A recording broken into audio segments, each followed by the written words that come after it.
हम्म. ही गोष्ट आहे स्वामी विवेकानंदांच्या लहानपणीची. स्वामी विवेकानंदांचे नाव नरेंद्रनाथ दत्त. त्यांना लहानपणी सगळेजण बिले म्हणायचे. बिले हा शाळेतही हुशार होता, तसाच खेळातही हुशार. पकडापकडी, चोर पोलीस, लपंडाव असे खेळ बिलेला फार आवडत. तसेच खो खो, फुटबॉल अशासारख्या मैदानी खेळांमध्येही तो तरबेज होता. असेच एका सुट्टीच्या संध्याकाळी सर्वजण फुटबॉल खेळून परतले होते. शुभंकरोती वगैरे म्हणून झाली आणि आता काय करावे असा सर्वांना प्रश्न पडला. तर बिलेने सांगितले, चला आपण ध्यानाचा खेळ खेळूया. बिलेने सांगतात सर्व मुलं एकदम तयार झाली आणि वरच्या सभागृहात जाऊन शांतपणे बसली. बिलेने सांगितले, जो कोणी सर्वात जास्त वेळ ध्यानाला बसेल तोच विजेता होईल.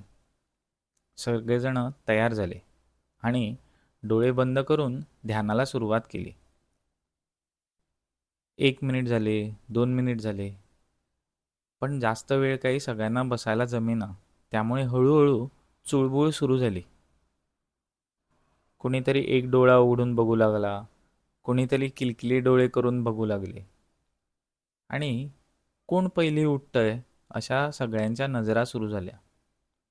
तेवढ्यात बाजूने एक सळ सळ करून आवाज आला. हा आवाज काही वेगळाच आहे म्हणून एका मुलाने डोळे उघडून बघितले. पाहतो तर काय, समोर तिथे साप होता.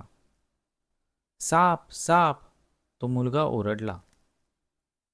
तो ओरडल्याबरोबर सर्वांनी डोळे उघडले आणि साप आपल्या दिशेने येतोय हे पाहून सर्व मुलं उठून दरवाजाकडे पळाली. बिले मात्र शांतपणे तिथेच ध्यानाला बसलेला. ते पाहून त्याच्या सर्व मित्रांनी त्याला हाक मारली. अरे बिले उठ, बिले उठ, पळ पळ, तुझ्याजवळ साप येतोय.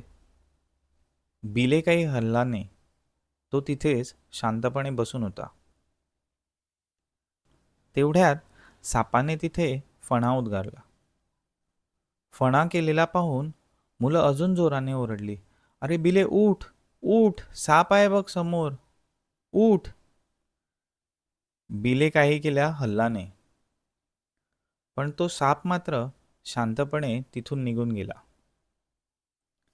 तो गेल्याबरोबर सगळे मित्र येऊन बिलेला उठवू लागले.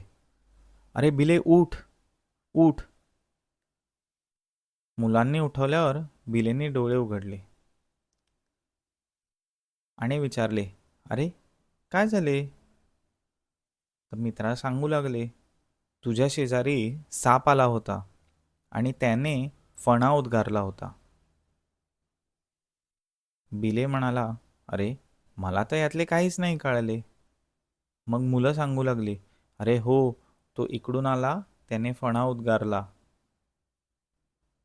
बिले म्हणाला, मला नाही कळाले, मी तर इथं शांतपणे ध्यान करत होतो. आणि बिले उठून शांतपणे हसून तिथून निघून गेला. विवेकानंद लहानपणापासूनच असे ध्यान करत होते, त्यामुळे त्यांची एकाग्रता चांगली होती आणि त्यामुळेच त्यांची बुद्धी देखील एकदम कुशाग्र झाली होती. आता डोळे बंद करून शांतपणे झोपा. शुभरात्री.